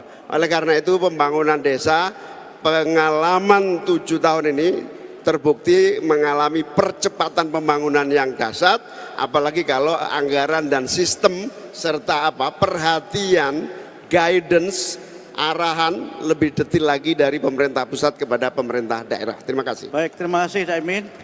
Berikutnya, monggo Profesor Aidil. Ya, ke ini dulu Pak Anies, nanti baru ke ini. Sekarang waktunya sudah cukup sehingga kita lanjutkan untuk panelis yang keempat, Profesor Aidil, monggo. Terima kasih. Assalamualaikum warahmatullahi wabarakatuh. Waalaikumsalam. Mas Anies dan Gus Imin, ya. Ini nampaknya suasana gedung ini satu frekuensi. Ya. Dan saya juga ini satu frekuensi dengan Mas Anies. Jasnya sama-sama abu. Kalau yang biru ini tidak ada lagi kecuali kita. Baik, saya ke bagian hukum. Dari tadi bicara soal korupsi, penegakan hukum dan seterusnya. Ada data terakhir bulan September tentang indeks negara hukum global. Dan Indonesia termasuk salah satu dari 142 negara yang disurvei. Indeks kita itu mencapai 0,54 dan rankingnya 66 dari 142 negara. Jadi di bawah. Tapi ada yang lebih bawah sebenarnya, yaitu China. China itu 0,46 seingat saya, rankingnya 97 dari 142 negara. Nah yang menarik, ada kesamaan antara China dan Indonesia. Korupsinya parah, luar biasa, tapi aman. Tingkat ketertiban dan keamanannya tinggi, skornya 0,80. Nah sehingga timbul pemikiran, jangan-jangan masyarakat kita tuh lebih suka negara yang aman dibandingkan negara yang bersih gitu. Karena Cina itu juga aman, korupsinya besar, korupsinya tinggi, tapi maju gitu. Nah kalau kita melihat indeks korupsi kita masih tetap rendah ya, tapi negara memberikan keamanan dan ketertiban, jangan-jangan masyarakat kita berpikiran yang sama gitu. Ini yang kemudian dulu dikenal sebagai nilai-nilai Asia itu. Saya kira bisa dijelaskan. Kemudian kedua, soal korupsi ini. Saya membaca visi misi Mas Anies dan Cak Imin. Gus Imin sudah berubah. Dulu biasa sama Cak Imin. Salah satunya penegakan korupsi tanpa pandang bulu. Memang selama ini memilih bulu begitu ya? Apa memang pernah merasakan? Ya. Baik Gus Imin maupun Mas Anies pernah didiskriminasi lah gitu ya. Pernah bulunya dipilih ya, secara ada pilih-pilih bulu soal korupsi ini. Nah itu soal korupsi. Jadi bagaimana caranya? Karena kalau kita lihat sekarang ada 6 menteri yang sudah ditangkap, 1 wamen, begitu banyak kepala daerah. Artinya sebenarnya mungkin bagi masyarakat tidak pandang bulu. Tapi ini yang ketiga soal sinkronisasi pembangunan. MPR dalam keputusan tahun 2014 dan tahun 2019 itu sudah merekomendasikan PPHN, pokok-pokok haluan negara. Gus Imin ini kan ketua DPR ya, wakil ketua. Di MPR kan jelas, tentang pokok-pokok haluan negara atau GBHN. Salah satunya untuk menjaga keberlanjutan dan sinkronisasi. Pertanyaan saya, apakah pasangan nomor 1 ini sepakat untuk mengembalikan GBHN dan PPHN sesuai dengan rekomendasi MPR? Karena menurut Muhammadiyah, ya, selama ini kita mengalami distorsi, deviasi, dan erosi dari cita-cita negara yang terkandung di dalam Undang-Undang Dasar 45, termasuk di dalam soal perencanaan pembangunan. Ya. Terima kasih. Baik, terima kasih. Ini pertanyaannya sulit pakai S, Mas Anies. Silakan, monggo. Mas Anies dulu atau Gus Imin dulu, monggo. Gini, Cina. Gini, Pak. Saya mulai dengan terakhir dulu aja. Bapak Ibu sekalian, kalau Bapak Ibu secara random ngecek aja, ketemu wali kota, bupati, tanya kapan terakhir buka Undang-Undang Dasar 1945, oke? Kaget kita. Tanya ekonom yang menyusun tentang kebijakan pendidikan, kebijakan ekonomi, kapan terakhir baca Undang-Undang Dasar 45, oke? Kita ini sekolahkan tinggi, diberikan kesempatan macam-macam, tapi lupa bahwa negeri ini itu tidak diatur oleh teori-teori dari luar. Negeri ini diatur oleh sebuah teori namanya Undang-Undang Dasar 1945. Jadi semua pengambil kebijakan kalau kami ditugaskan, maka nomor 1, baca Undang-Undang 45, baca semua undang-undang yang ada, lalu semua kebijakan harus merujuk ke situ. Kami melihat, Pak, di dalam RPJMN itu langkah-langkah yang harus dikerjakan itu ada. Problemnya di dalam proses pemerintahan tidak diturunkan menjadi program, kegiatan, ukuran. Okay? Sehingga statement politik tidak menjadi program, tidak menjadi kegiatan, tidak jadi ukuran. Akhirnya ketika bicara misalnya tentang memajukan perekonomian dari pinggiran, okay? Statementnya ada, tapi programnya tidak ada, kegiatannya tidak ada, ukurannya tidak ada, lalu tidak tercapai. Padahal di RPJMN-nya ada. Lalu kita menyalahkan RPJMN-nya. Padahal menurut kami problemnya bukan di RPJMN, problemnya adalah di dalam tata kelola pemerintahan. Kalaupun ini diganti ujungnya menjadi GBHN, selama proses di bawahnya tidak terjadi, maka itu akan lewat juga. Jadi kenapa di era Orde Baru itu relatif jalan? Bukan GBHN-nya menurut kami, tapi ada Bappenas yang menerjemahkan itu menjadi program, menerjemahkan menjadi kegiatan, menjadi ukuran, lalu semua kementerian jalan mengikuti program itu. Begitu ya Pak, yang nomor 1. Lalu yang kedua, terkait dengan negara korup tapi aman. Lulus ya. Begini, dalam jangka pendek mungkin itu memberikan kenyamanan. Ketika ada dibiarkan korupsi tapi aman, tenang. Tapi dalam jangka panjang itu akan menciptakan ketimpangan yang bisa meletup menjadi masalah sosial. Kenapa? Karena begitu ada korupsi, otomatis itu artinya kebijakan-kebijakan yang seharusnya dirasakan oleh orang banyak, dana yang seharusnya bisa dirasakan oleh semua, berhenti di kelompok-kelompok tertentu saja. Dalam jangka panjang ini eksplosif. Dalam jangka pendek mungkin belum, tapi jangka panjang ini eksplosif. Dan yang ketiga, pengalaman kami ketika kita melihat korupsi itu dibiarkan, efeknya langsung di rakyat. Saya beri contoh. Daerah yang di pedalaman, nggak usah pedalaman lah, daerah yang dari kota mungkin jaraknya 20-30 km, jalannya dikorup, maka rusak jalan itu dengan mudah. Ada contohnya banyak Pak. Apa kemudian konsekuensinya? Peternak-peternak yang memproduksi telur misalnya, itu ketika perjalanan 20-30% telurnya itu rusak di jalan Pak. Orang tidak nyambungkan mahalnya harga telur dengan korupsi.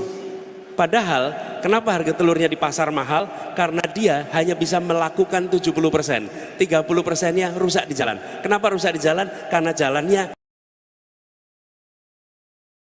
sesungguhnya dalam pasaran kita. Nah, kami melihat bagaimanapun juga korupsi ini tetap harus diberantas. Nol belum tentu bisa, tapi ikhtiar memberantas itu harus terus dilakukan. Inilah pentingnya mengapa nilai itu harus dipegang. Orang kalau punya nilai, belum tentu dia menjalankan nilai itu setiap waktu. Tapi kalau dia menyimpang, dia tahu kemana harus kembali. Tapi kalau orang tidak punya nilai, dia menyimpang, dia belandang terus menyimpangnya itu. Karena dia tidak tahu kemana harus kembali, karena tidak punya pegangan nilai. Disitulah mengapa kepemimpinan nasional harus memiliki ideologi. Kepemimpinan nasional harus punya nilai. Sehingga ketika dia melakukan kebijakan-kebijakan yang mungkin tidak sejalan dengan ideologi yang dipegang, tidak jalan nilai, dia tahu kapan harus kembali. Termasuk soal pemerintahan yang bersih gitu.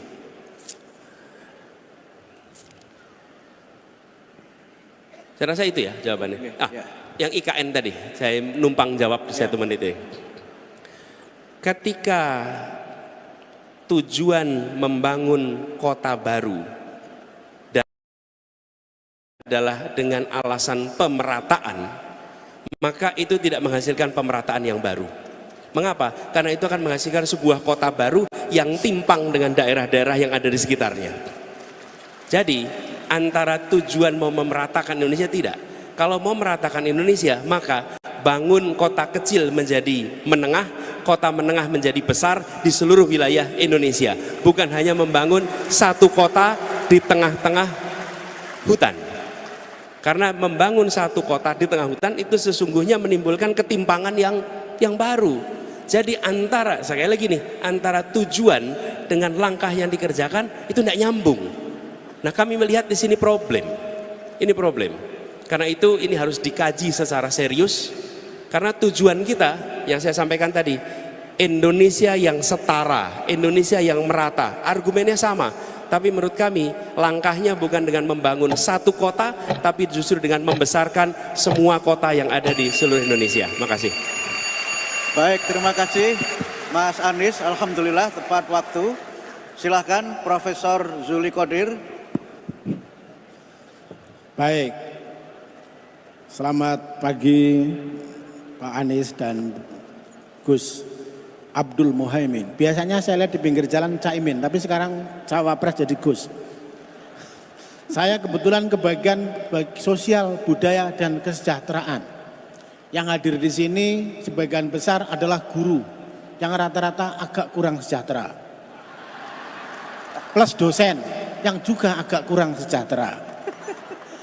Mereka tetap mau jadi guru, tetap mau menjadi dosen, sekalipun terutama yang guru swasta dibayar 3 bulan sekali.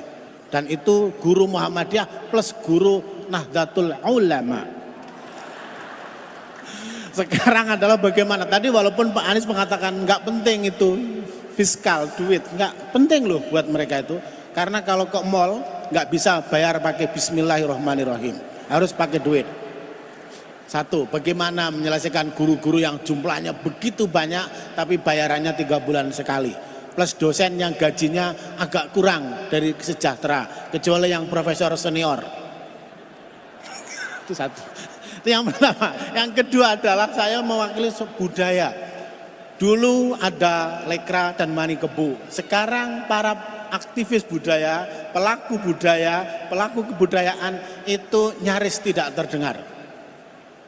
Gimana ini akan dimunculkan? Misalnya kalau dulu kan jelas ini yang budayawan kiri, budayawan kanan, budayawan tengah, budayawan yang macam-macam. Sekarang ini dianggap tidak jelas. Bagaimana ini supaya para pelaku budaya, para aktivis kebudayaan, para yang menggerakkan budaya di tingkat lokal, ada budaya NU, ini Gus Imin, ada budaya Hadroh. Budaya hadroh oleh sebagian ini agak kurang internasional. Oh, padahal internasional sekali kan budaya hadroh. Lalu budaya yang lain-lain. Gimana ini biar supaya memiliki daya saing internasional. Tapi juga sebagian akan mengatakan ya budaya bolehlah, tapi tidak bertentangan dengan agama. Misalnya begitu. Padahal kalau saya ya budayalah, agama agak sedikit lah, agama agak pinggirkan sedikit, misalnya begitu ya. Kalau saya misalnya begitu. Tapi ini karena pasangan dari Muhammadiyah dan dari NU, saya kira agak berbahaya kalau meninggalkan unsur keagamaan gitu. Kalau saya kan Muhammadiyah, tapi sekarang udah mulai tengahan lah ya. Saya udah mulai tengahan, Muhammadiyah tengahan. Dia diajak oleh Pak Sekum soalnya, sama Pak Ketum. Gimana ini memposisikan budaya yang pinggiran bisa menjadi punya daya saing internasional, tapi kemudian tidak mendistorsi hal-hal yang sifatnya keagamaan. Terakhir adalah soal rumah sakit. Ini saya atau omnibus law kesehatan.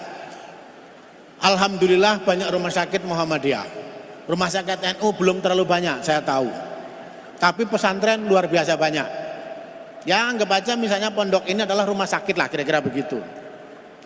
Gimana ini agar omnibus law yang menghantam habis, ya, Muhammadiyah mau bikin rumah sakit internasional kelas, sampai hari ini tidak mendapatkan perizinan atau belum. NU mau membuat pesantren internasional, ya internasional, tapi judulnya, pelaksanaannya belum. Ini bagaimana ini? Gitu. Memungkinkan enggak omnibus law ini ditinjau ulang sehingga rumah sakit Muhammadiyah, rumah sakit NU, rumah sakit yang agak kecil-kecil itu mendapatkan posisi yang bagus. Karena kalau tidak, nanti kami tidak jadi mendukung saudara berdua. Nah, kira-kira begitu. Terima kasih. Assalamualaikum warahmatullahi wabarakatuh. Ini profesor yang agak provokator, jadi agak ada ngancamnya sedikit tadi di bagian akhir. Monggo Mas Anies, Caimin.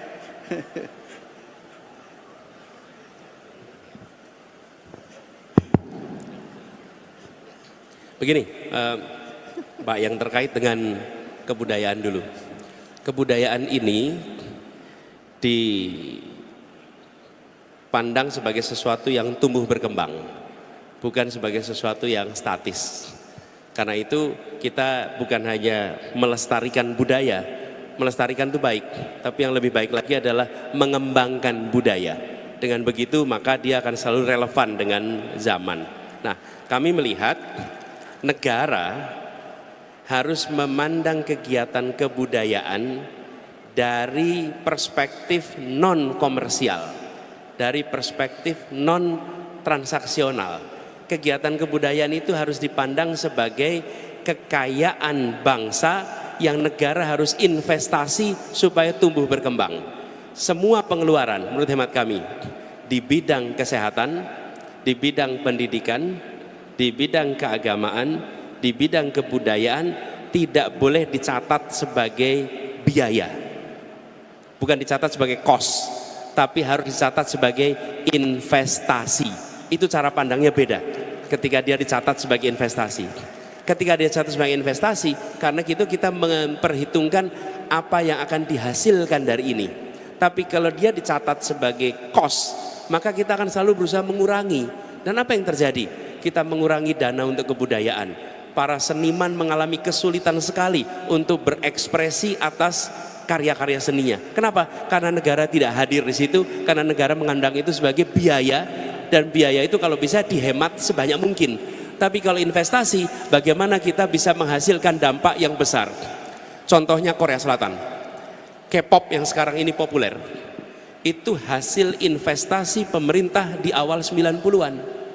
Awal 90-an negara memberikan fasilitas yang luar biasa sehingga seniman-seniman Korea itu berkarya dari mulai fasilitas tempat, biaya dan lain-lain. Tapi dampaknya baru dirasakan kapan? 2 dekade kemudian ketika mereka menghasilkan karya-karya hebat dengan budaya Korea. Kami melihat Indonesia sangat mampu melakukan itu, tinggal negara harus mengalokasikan dana yang cukup. Jadi kami membayangkan, saya beri contoh aja, di Jakarta kita bangun Taman Ismail Marzuki, yang hari ini kalau kita melihat Taman Ismail Marzuki, semua akan bisa bilang bahwa itu adalah sebuah fasilitas kebudayaan yang bisa membuat Indonesia tampil taraf internasional. Tapi yang tidak kalah penting, sanggar-sanggar dibiayai oleh pemerintah. Jadi kami membayangkan Pak, ke depan negara memberikan investasi yang lebih besar untuk bidang kebudayaan supaya para seniman, budayawan memiliki kelonggaran untuk berkarya karena dananya dibantu disiapkan oleh negara. Yang kedua, jangan ada pembatasan. Biarkan ruang ekspresi itu dikerjakan oleh seniman budayawan. Negara membantu, tapi jangan negara yang terlibat kegiatan kebudayaan. Negara cukup menjadi fasilitator dan kita kolaborasi. Itu Pak yang terkait dengan kebudayaan. Dan yang kami memandang penting, Indonesia harus punya perspektif lain tentang dunia. Seniman Indonesia, budayawan Indonesia harus bisa menjadi tuan rumah di negeri sendiri dan tamu mempesona di negeri orang. Jadi kita harus dorong untuk keluar negeri, dorong untuk tampil keluar. Karena dengan didorong tampil keluar, dia akan memiliki standar baru dalam berkarya. Hari ini kalau budayawan seniman akan berekspresi di Biennale di mana, sulit sekali. Datang di dalam forum-forum kebudayaan dunia sulit sekali. Kenapa? Karena negara tidak mau membiayai mereka. Ke depan justru itu yang akan didorong supaya Indonesia mewarnai kebudayaan dunia, bukan hanya mengimpor kebudayaan dunia di sini. Ya. Kemudian soal ya, pembukaan Undang-Undang Dasar 45 atau seluruh isi dari konstitusi kita memposisikan negara hadir dan menjadi solusi. Negeri ini bukan negeri tarung bebas. Negeri ini adalah negara harus memberi kesempatan yang kecil untuk tumbuh besar, yang besar tetap besar. Kalau semua dibiarkan tarung bebas, maka yang terjadi yang besar akan semakin besar, yang kecil tidak akan pernah bisa tumbuh menjadi besar. Dengan hadirnya negara, maka afirmasi, pertanyaan tadi bagaimana dengan posisi-posisi titik-titik gerakan-gerakan pendidikan, gerakan-gerakan sosial, gerakan-gerakan pemberdayaan yang memiliki seluruh keterbatasannya, maka disitulah makna dari konstitusi kita adalah negara hadir memberi afirmasi dan memberikan bantuan untuk tumbuh sehingga yang kecil bisa besar, yang besar juga tetap besar sehingga tidak tarung bebas seenaknya. Seperti jawaban yang terakhir tadi, apakah perlu GBHN? Ya perlu tentu saja, tetapi bukan soal GBHN-nya, tetapi soal konsistensi, istiqomahnya negara dan pemerintah dalam menghadirkan sebuah keadilan, kesamarataan, kesempatan yang sama. Omnibus law segala macam itu kan belum tentu memberi kesamaan, tetapi memberikan keadaan tarung bebas, siapa yang kalah dan menang negara nggak urus, yang penting negara memberi ruang yang sama. Nah disitulah bedanya negara kesatuan kita yang memberikan ruang yang besar kepada yang belum mampu untuk tumbuh, yang sudah mampu untuk tetap tumbuh dan terpelihara dengan baik. Negara tidak membiarkan korupsi seperti sekarang ini. Korupsi merajalela dibiarkan, kemudian negara tidak memiliki sistem yang mengatasi dengan tepat dalam semua keadaan yang terjadi. Terima kasih. Baik, terima kasih. Kita berikan tepuk tangan yang meriah untuk 5 panelis kita dan 2 pemimpin nasional calon presiden dan wakil presiden Republik Indonesia. Bapak dan Ibu sekalian, kalau kita melihat waktu, sekarang ini memang sudah jam 11. Saya tadi sempat bicara dengan Mas Anies, kalau barangkali masih ada kesempatan, awalnya memang kita akan buka 1 termin untuk 4 orang, tapi karena keterbatasan waktu, jadi kesepakatan dengan Mas Anies untuk 1 orang saja. Oh, 1 orang ini perempuan. Karena perempuan yang angkat tangan, jadi saya langsung setuju saja. Yang mana? Oh, yang di sana ternyata, Bu. Silakan Ibu, ya. Baik, terima kasih Prof. Muti. Oh, ini pertanyaan milenial Mas Anies. Ya. Saya Wulan Prasesti, mahasiswa Kesehatan Masyarakat UMS dan juga kader Ikatan Mahasiswa Muhammadiyah Kota Surakarta. Mengamati gagasan yang diberikan oleh Pak Anies dan Gus Imin, tentu saja tawaran Bapak sangat menarik dan tentu patut kami apresiasi. Pak, kita semua tahu bahwa beberapa periode ini stunting menjadi sorotan karena merupakan masalah prioritas di Indonesia. Namun kita dikagetkan dengan berita bahwa anggaran stunting yang berkisaran 30 triliun untuk saat ini tidak secara langsung dialokasikan untuk penanganan stunting. Pertanyaan saya Pak, bagaimana strategi Bapak dalam melakukan bentuk pengawalan anggaran stunting agar tepat sasaran untuk stunting secara holistik? Selanjutnya saya sampaikan kepada Gus Imin, bagaimana komitmen Gus Imin dalam memberikan peluang kepada anak muda untuk terlibat merawat kesejahteraan Indonesia di sektor kesehatan. Seperti kita tahu, lulusan kesehatan setiap tahunnya terus mengalami peningkatan, Gus. Namun, ruang-ruang di sektor kesehatan masih didominasi oleh orang tua dengan dalih lebih senior. Gak bahaya tak, Gus? Kaum muda dibiarkan begitu saja. Terakhir, saya mewakili kaum muda menyampaikan salam cinta untuk Pak Anies dan Gus Imin. Terima kasih. Baik, terima kasih. Terima kasih. Dengan segala permohonan maaf, hanya satu yang bisa kita akomodir, dan satu itu adalah perempuan sesuai dengan aspirasi Ibu Aisyah. Silahkan Mas Anies. Ya, Gus begini, Imin. terkait dengan tadi yang sampaikan stunting ini, kami memandang dalam penyelesaian masalah itu jangan hanya negara, tapi kolaborasi negara dengan warga negara. Apalagi kalau menyangkut kesra. Kalau kita menyangkut kesra, itu urusannya langsung di tingkat rumah tangga. Jadi nomor satu, aktifkan kembali peran PKK di seluruh Indonesia. Ini kembalikan kali. Di situ ada yang disebut dengan dasawisma, ada penggerak PKK. Setiap 10 keluarga atau 10-20 ada satu dasawisma yang memantau. Ini paling ujung depan. Disitulah kemudian program-program yang terkait dengan kesehatan itu dikerjakan bersama. Mulai dari posyandu untuk anak-anak sampai posbindu untuk lansia. Kemudian program-program yang terkait dengan aktivitas kesra itu salurannya justru dengan komunitas. Dan salah satu yang bisa menjadi partner adalah PKK. Ini sangat kita butuhkan, termasuk membangun koperasi lewat PKK. Ketika ada koperasi di tingkat kampung, banyak PKK, ini pengalaman di Jakarta, masyarakatnya terhindar dari pinjol. Tapi mereka yang di situ tidak ada koperasi, maka mereka banyak yang terjebak dengan pinjol karena kebutuhan untuk simpan pinjam. Jadi kami melihat itu sebagai salah satu. Yang kedua, organisasi-organisasi kemasyarakatan yang memiliki kegiatan langsung dirasakan masyarakat. Jadi organisasi-organisasi ini bisa disebut misalnya seperti Aisyah, kemudian juga disebut misalnya Muslimah. Itu semua ada organisasi-organisasi yang langsung punya jaring ke bawah dengan ibu-ibu yang bisa mengerjakan banyak hal. Itu dari sisi masyarakatnya. Dari sisi pemerintahnya, tipe pengadaan barang jasa diubah. Selama ini pengadaan barang jasa ada 4 tipe, 1, 2, 3, 4. 1 itu oleh negara, 2 lewat tender, 3 dananya diberikan kepada masyarakat untuk dilaksanakan masyarakat. Nah, negara itu cenderung menggunakan tipe 1 dan tipe 2. Tipe 3, tipe 4 tuh gak mau. Kenapa? Birokrasi gak mau repot. Karena selalu persoalan pertanggungjawaban. Kami ketika di DKI menjadi satu-satunya provinsi yang menggunakan tipe 3 dan tipe 4 di dalam semua kegiatan kemasyarakatan. Uangnya diberikan kepada PKK, uangnya diberikan kepada organisasi, mereka nanti yang akan mengelola kegiatan, kami memonitor. Oke, itu di tingkat pendanaannya. Yang ketiga, di tingkat pusat sama daerah. Tadi yang saya sampaikan, ada guideline dari pusat, apa yang harus dibereskan terkait stunting. Targetnya apa kabupaten ini, targetnya apa provinsi ini.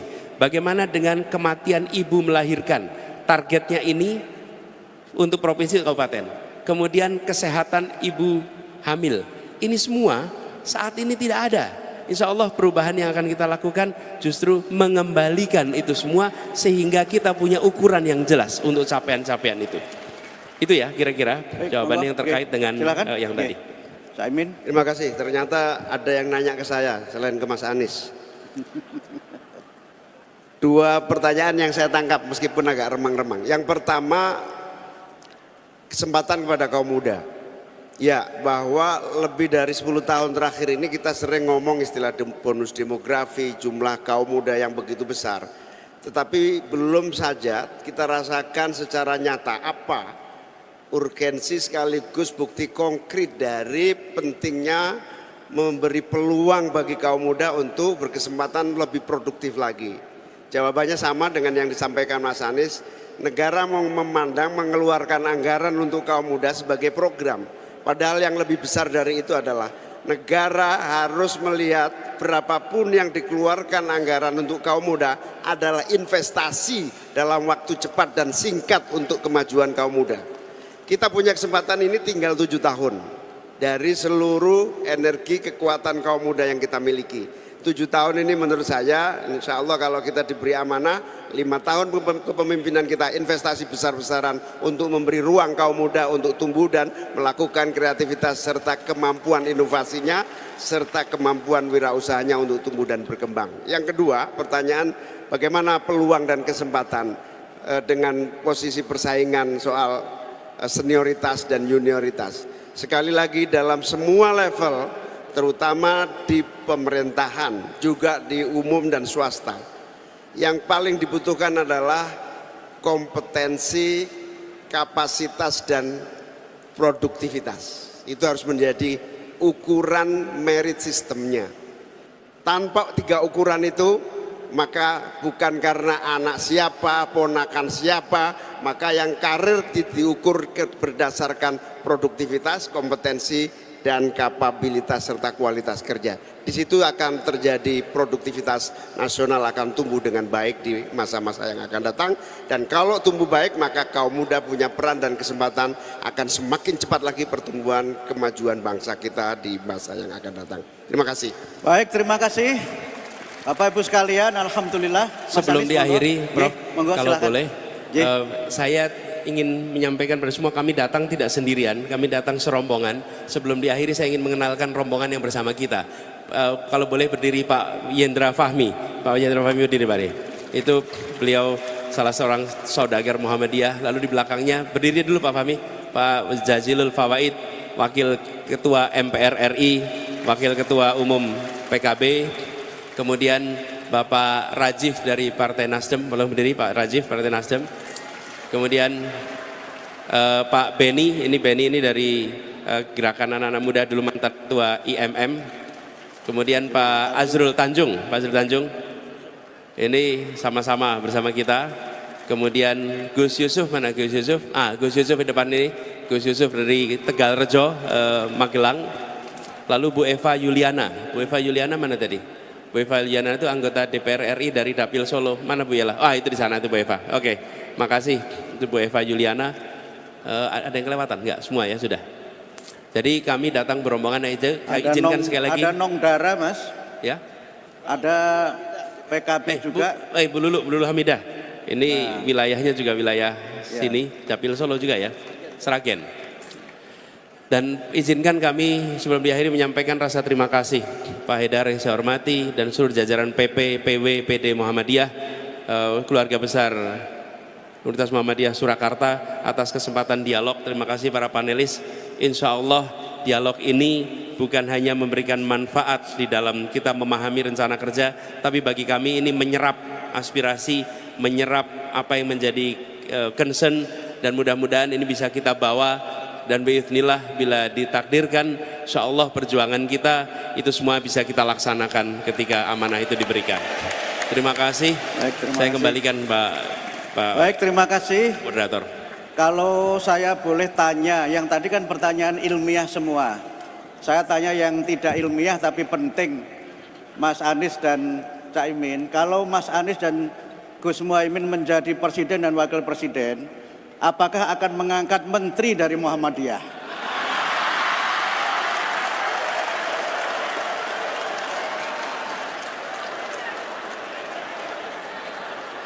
Ini pertanyaan singkat tapi konkret, mohon maaf ya.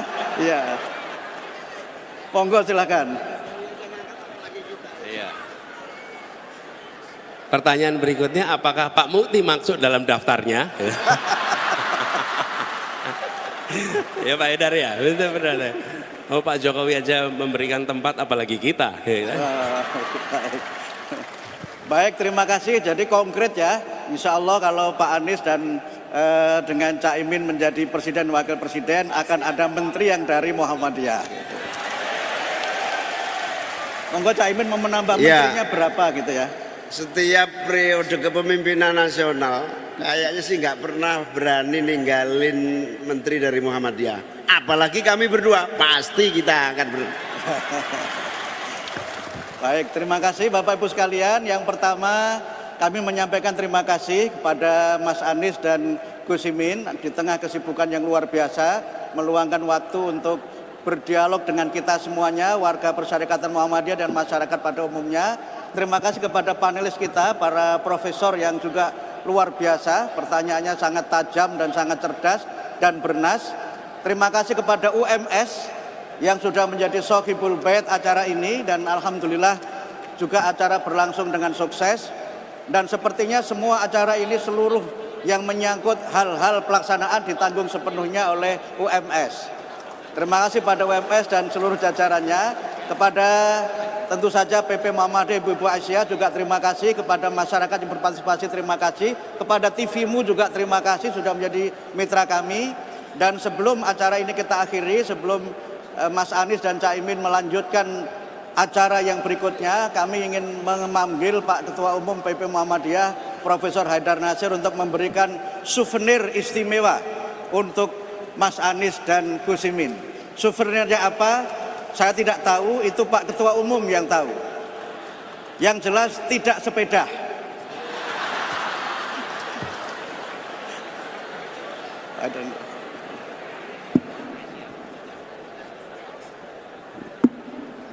Souvenirnya tanda anggota kehormatan Muhammadiyah buat Mas Anies dan Cak Imin sebagai bentuk dari kepercayaan kami.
Ngapunten bapak-bapak, minta fotonya.